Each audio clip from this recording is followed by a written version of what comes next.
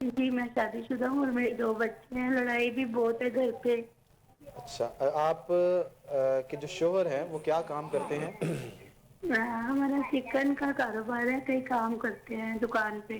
اور جو آپ کی فیملی ہے وہ الگ رہتی ہے یا جوائنٹ فیملی میں آپ رہتی ہیں؟ نہیں, میں سیکنڈ وائف ہوں اپنے ہسبینڈ کی. ان کی پیچھے وائف ملتان میں ہے. ان ٹھیک ہے. کا گھر بار بھی اپنا ہے, ان کے پاس سب کچھ ہے. میں رینٹ پہ رہتی ہوں. تو آپ کے جو شوہر تو ہیں وہ یہاں پر رہتے ہیں لاہور میں یا ملتان میں؟ نہیں ادھر رہتے ہیں اور میں کام کرتے ہیں. لڑائی بہت کرتے ہیں مجھ سے. آپ سے لڑائی کرتے ہیں. ٹھیک ہے, آپ سے غلام ایج میں عباس ان کتنے کا بڑے ہیں نام وہ؟ ہے. میرے تقریباً 15 سال. ٹھیک ہے, آپ کی ایج کتنی ہے؟ میری 30 ہو گئی ہے, ان کی 45-46 ہو گئی. چلیں ان کا نام بتائیے. غلام عباس. اور ان کی والدہ کا نام؟ حفیظہ. اور اپنی والدہ کا نام؟ اچھا. آپ بھی کوئی جاب کرتی ہیں؟ نہیں, وہ تو گھر سے باہر نہیں نکلنے دیتے. میرے 2 بچے ہیں, بیٹی بیٹا ہے. ٹھیک ہے, چلیں آپ میں ہمارے روزانہ صورت واقعہ بھی پڑھ کے سوتی ہوں. میں درود ابراہیم کا بھی ورد کرتی ہوں. میں بہت کچھ پڑھتی ہوں. میرے پاس پیسے بھی نہیں ہوتے, بہت پریشانی ہوتی ہے. اور چھوٹی سی بچی ہے, اس کو اسکول ڈالنا ہے. بس گھر کے حالات ہی نہیں صحیح ہوتے ہیں. چلیں ٹھیک ہے. وہ ان کے پاس پیسے نہیں ہوتے یا آپ کو وہ نہیں دیتے؟ ان کے پاس ظاہر سی بات ہے, انہوں نے پیچھے بھی بھیجنے ہوتے ہیں. میں ان سے نہیں لڑائی کرتی, نہ میں ان کے آگے بولتی ہوں. ٹھیک ہے. محنت بڑی کرتے, گھر کی پوری نہیں پڑتی. چلیں اللہ تعالیٰ کرم فرمائے گا. ابھی مفتی صاحب آپ کو وظیفہ بتائیں گے, آپ نے اس کو بغور سننا ہے اور پھر اس کو پڑھنا ہے انشاءاللہ. اللہ رب العزت کرم فرمائے گا. مفتی صاحب, ہماری بہن نے کال کی تھی اور وہ یہ کہہ رہی تھی کہ میں سیکنڈ وائف ہوں اور میرے جو شوہر ہیں ان کی 2 بیویاں ہیں. میں لاہور میں رہتی ہوں, دوسری بیوی جو ہے وہ ملتان میں رہتی ہیں. خرچے پورے نہیں ہوتے, گھر کے اندر پریشانی رہتی ہے اور کبھی کبھار ان کو ڈانٹتے بھی رہتے ہیں. تو کیا ایسا وظیفہ پڑھیں یا کیا ایسا عمل اختیار کریں دو کہ جس چیزیں کی ہیں. برکت سے جی ان کا گھر اچھا ہو جائے؟ جی 2 چیزیں ہیں. ایک اپنے شوہر کے ساتھ جو لڑائی وغیرہ کا جو معاملات بتاتے ہیں, ان کے لیے قرآن مجید کی ایک آیت کا حصہ ہے, ان ربی رحیم ودود. ان ربی رحیم ودود, یہ روزانہ 786 مرتبہ پڑھے اور انشاءاللہ تعالیٰ اس کی برکت سے اللہ تعالیٰ ان کے اور ان کے شوہر کے درمیان انڈرسٹینڈنگ وہ اچھی کر دے گا. اور دوسرا یہ ہے کہ ہر نماز کے بعد 111 مرتبہ یا حل المشکلات, یا حل المشکلات, اس کا مطلب یہ ہوتا ہے کہ اے مشکلات کو حل کرنے والے. تو اللہ تعالیٰ کی یہ ایک صفت ہے, اللہ تعالیٰ کو پکارا جاتا ہے. 111 مرتبہ ہر نماز کے بعد یہ پڑھا کریں اور اس کو پڑھ کر اللہ تعالیٰ سے دعا کریں, انشاءاللہ اللہ تعالیٰ ضرور مہربانی فرمائے گا. انشاءاللہ محترمہ, یہ جو آپ کو وظیفہ بتایا گیا ہے آپ اس کو باقاعدگی کے ساتھ پڑھیے گا اور جو مفتی صاحب نے طریقہ بتایا ہے آپ اس پر عمل کیجئے گا اور اپنے رب کے حضور دعا کیجئے گا. انشاءاللہ اللہ رب العزت اپنے ذکر کے طفیل آپ کے لیے خصوصی فضل و کرم فرمائے گا اور آپ کی مشکل کو, آپ کی پریشانی کو حل فرمائے گا. آپ کے گھر کے اندر برکتیں نازل فرمائے گا, آپ کے بچوں کا مستقبل بھی اچھا فرمائے گا اور جو آپ کے شوہر کی پریشانیاں ہیں وہ بھی دور فرمائے گا. لیکن شرط یہ ہے کہ اس کو باقاعدگی کے ساتھ پڑھیں اور اس کے ساتھ ساتھ آپ نے نماز بھی پڑھنی ہے. نماز جب تک نہیں پڑھیں گی تب تک وظائف کا کوئی فائدہ نہیں ہے. تو نماز بھی پڑھنی ہے اور اس کے ساتھ ساتھ آپ نے وظائف پڑھنے ہیں. انشاءاللہ اس کی برکتیں حاصل ہوں گی. عبداللہ ثاقب صاحب, آپ کی طرف میں آنا چاہوں گا کہ آپ چونکہ سوشل جو معاملات ہیں اس حوالے سے گہری نظر رکھتے ہیں, ہمیں یہ بتائیے کہ میاں بیوی کے معاملات کے اندر جب یہ کیفیت بن جائے جس طرح کی ابھی ہماری بہن بتا رہی تھی, تو پریشانیوں کا تو سامنا ہوتا ہے. ایک تو یہ ہے کہ 2 گھر چلانا بڑا مشکل ہے آج کے مہنگائی کے دور کے اندر. تو اگر انسان کے پاس وسعت نہیں ہے تو کیا وہ دوسری شادی کرے؟ اور اس کے ساتھ یہ بھی بتائیے گا کہ اگر وہ کر لیتا ہے تو پھر جو خواتین ہیں ان کو کیا کردار ادا کرنا چاہیے؟ کہ شاہ صاحب یہ قرآن مجید نے جہاں حکم دیا ہے، اجازت دی ہے انسان کو دوسری شادی کی، تیسری کی، وہاں پہ یہ قید بھی لگائی ہے کہ اگر تم عدل کر سکو، اور عدل کا سب سے زیادہ جو تعلق ہے وہ معیشت کے ساتھ ہی ہے. یعنی آپ جو کھانا پینا اور جو لباس اور جو رہن سہن اپنی پہلی بیوی کو دے رہے ہیں وہی آپ دوسری بیوی کو دیں گے، یا جو دوسری کو دے رہے ہیں وہی پہلی کو دیں گے. ایسا نہ ہو کہ آپ ایک بیوی کو تو اچھا رکھیں اور دوسری بیوی جو ہے وہ کھانے کو ترسے، وہ اپنی ضروریات زندگی کو ترسے، اور آپ بس یہ احسان جتلائیں کہ شکر کرو میں نے تم سے شادی کر لی. تو یہ ایک ظلم ہے جس کا آپ کو جواب دینا پڑے گا اللہ کے حضور، کیونکہ نکاح کے بعد عورت کی ذمہ داری جو ہے نان نفقہ کی وہ شوہر کی ہے، اور اگر شوہر اپنی اس ذمہ داری کو جان بوجھ کر پورا نہیں کرتا اور ایک طرف اپنا جھکاؤ رکھتا ہے، بیلنس نہیں رکھتا زندگی کو، تو وہ اپنی اس بیوی کا قیامت کے دن مجرم ہوگا جس کے وہ حقوق پورے نہیں کر رہا. اس لیے ہمیں سب سے پہلے اپنی معیشت کو دیکھنا ہے. اگر ہماری معاش اجازت دے رہی ہو، یا معاش اگر نہیں بھی اجازت دے رہا، آپ نے نکاح کر لیا، کیونکہ احادیث مبارکہ میں یہ بھی ملتا ہے کہ رسول اللہ صلی اللہ علیہ وسلم نے نکاح کا حکم دیا جس کی معاشی حالت اچھی نہیں تھی، اور پھر عورت کے نصیب سے اس کا نصیب بدلا. یہ بھی ایک حقیقت ہے، لیکن کم از کم بیلنس ضرور رکھنے کی کوشش کرے. جتنے بھی وسائل ہیں ان کو برابر تقسیم کرے، یہ نہ ہو ایک طرف زیادہ اور ایک طرف کم. جی ہمارے ساتھ ایک کالر موجود ہیں، بڑھتے ہیں ان کی طرف. السلام علیکم. وعلیکم السلام. جی کون اور کہاں سے؟ میں شورپور بول رہا ہوں، حاجی محمد امین بول رہا ہوں. جی حاجی صاحب کیا فرمانا میرا چاہتے ہیں؟ یہ مسئلہ ہے نا، بھائی کو میں نے دکان دی تھی، ٹھیک ہے. تو وہ دکان پہ قابو ہو گیا، یعنی قبضہ کر گیا، کچھ بھی نہیں مجھے دے رہا. کوئی وظیفہ بتا دیں جو میرے پیسے ہیں. دکان جو تھی وہ آپ نے بنائی تھی؟ بنائی ایسے تھے کہ والد صاحب کے نام سے دکان، ٹھیک ہے.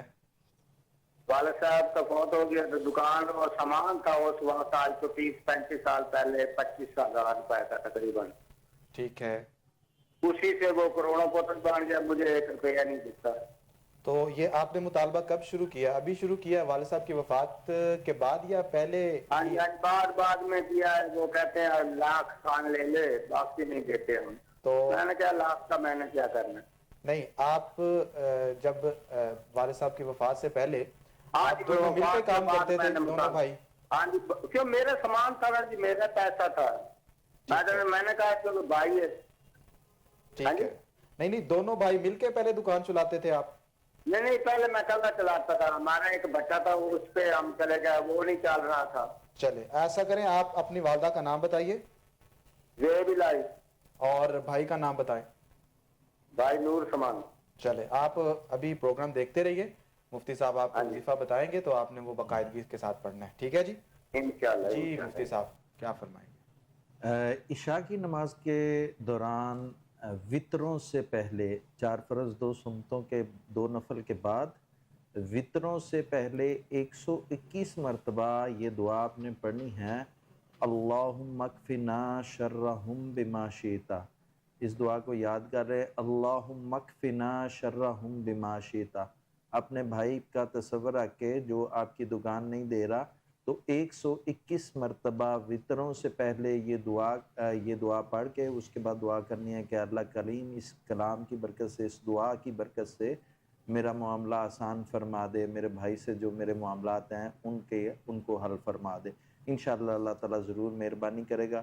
کچھ ہی ٹائم میں آپ دیکھیں گے کہ انشاءاللہ یہ مسئلہ حل ہو جائے گا انشاءاللہ. ماشاءاللہ. عبداللہ ثاقب صاحب آپ اس صورتحال میں مشورہ کیا دینا چاہیں گے؟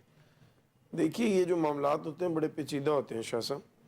اب بھائی صاحب کا جو بیان ہے وہ کہہ رہے ہیں کہ 25,000 کا مال تھا تو اب وہ کروڑوں پتی بن گیا. تو ظاہر ہے 25,000 سے تو کروڑوں پتی نہیں بنا ہوگا. بالکل. اس نے کچھ محنت کی ہوگی، کچھ اس نے بھی اپنا خون جلایا ہوگا. اور یہ فرما رہے ہیں کہ ہم بھٹے پہ چلے گئے تو وہ بھٹا کدھر گیا، اس کا کنٹرول اس وقت کس کے پاس ہے. عبداللہ ثاقب صاحب ایک کال بھی ہے، کال لے لیتے ہیں، اس کا بھی ساتھ جواب دے دیجئے گا.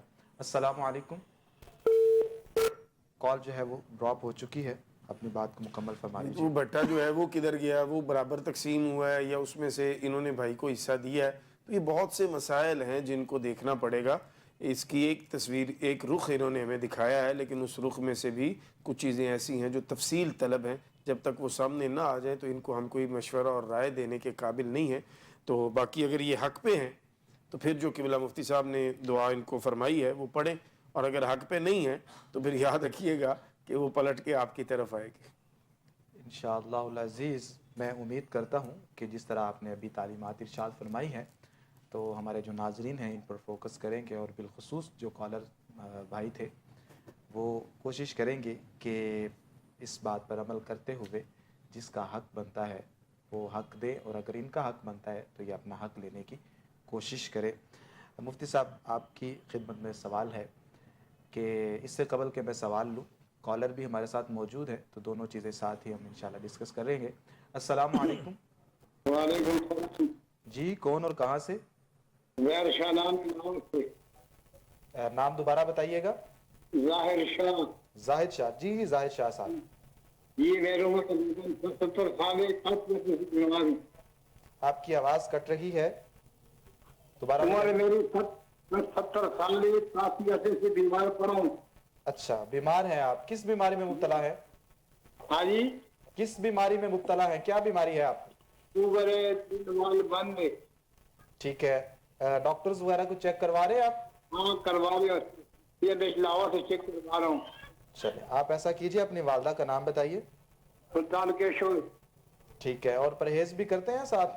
پرہیز بہت بڑا چیز بند، میرے ڈانچے بنے ہوں ایسا پرہیز۔ چلے ٹھیک ہے، انشاءاللہ اللہ کرم فرمائے گا۔ ابھی ہم آپ کو وظیفہ بتا رہے ہیں، آپ نے پڑھنا ہے۔ مفتی صاحب کیا فرمائیں گے ان کے لیے کہ 70 سال تقریباً ان کی ایج ہے اور بیماریوں میں مبتلا رہتے ہیں، دوائی بھی کھا رہے ہیں، پرہیز بھی کر رہے ہیں، تو اس صورت کے اندر کیا وظیفہ پڑھیں؟ ایک اللہ تعالیٰ کے صفاتی ناموں میں سے ایک نام ہے یا سلام، سلام نام ہے سلامتی والا اور سلامتی دینے والا۔ تو یا سلامو یا سلامو یا سلامو، اس طرح بڑا آسان سا لفظ ہے، اس طرح کر کے 1.25 مرتبہ پڑھنے سے اللہ تعالیٰ ایسی بیماریاں جو ان کا حل نہیں ہوتا، جو ختم نہیں ہوتی، اللہ تعالیٰ اپنے نام کی برکت سے ان سے بھی شفا عطا فرما دیتا ہے۔ تو یا سلاموں کا ورد کریں، 1.25 مرتبہ پورا کریں، انشاءاللہ اللہ تعالیٰ صحت و سلامتی والی زندگی عطا انشاءاللہ العزیز۔ ہمارے ساتھ ایک اور کالر موجود ہیں، چلتے ہیں ان کی طرف۔ السلام علیکم۔ وعلیکم السلام جی۔ جی کون اور کہاں سے؟ میرا نام محمد مظہر رضا، ہارون آباد جی بابا نگر سے بات کر رہا ہوں۔ جی جی مسئلہ بتائیے گا۔ جی محترم سر جی، میں نے واٹس ایپ کیے ہیں، آپ انہیں مہربانی فرما کر چیک کر لینا، میرا مسئلہ واٹس ایپ میں نے بیان کر دیا۔ چلیں ٹھیک ہے، انشاءاللہ العزیز آپ کو بتا دیا جائے گا۔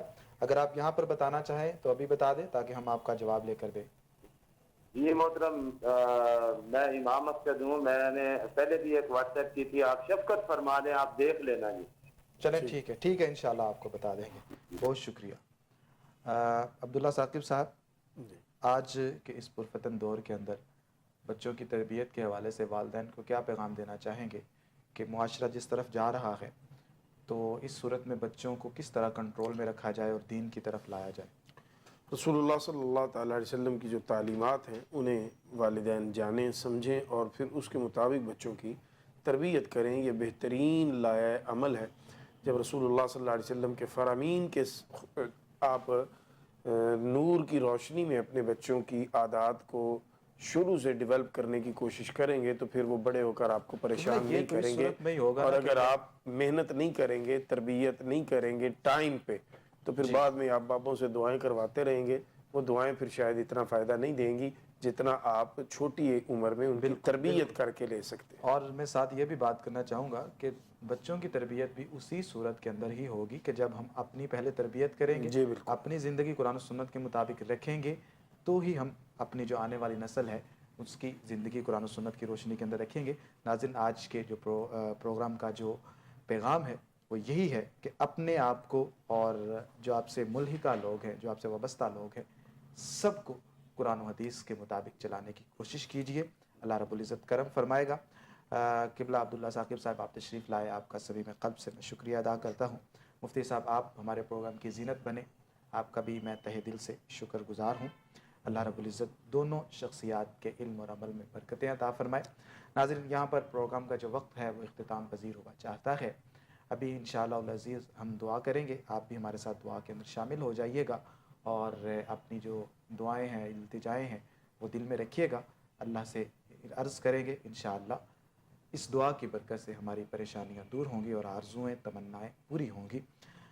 یہیں پر اپنے میزبان سید زین الرضا کو اجازت دیجیے۔ اللہ حافظ، دعا فرما دیجیے۔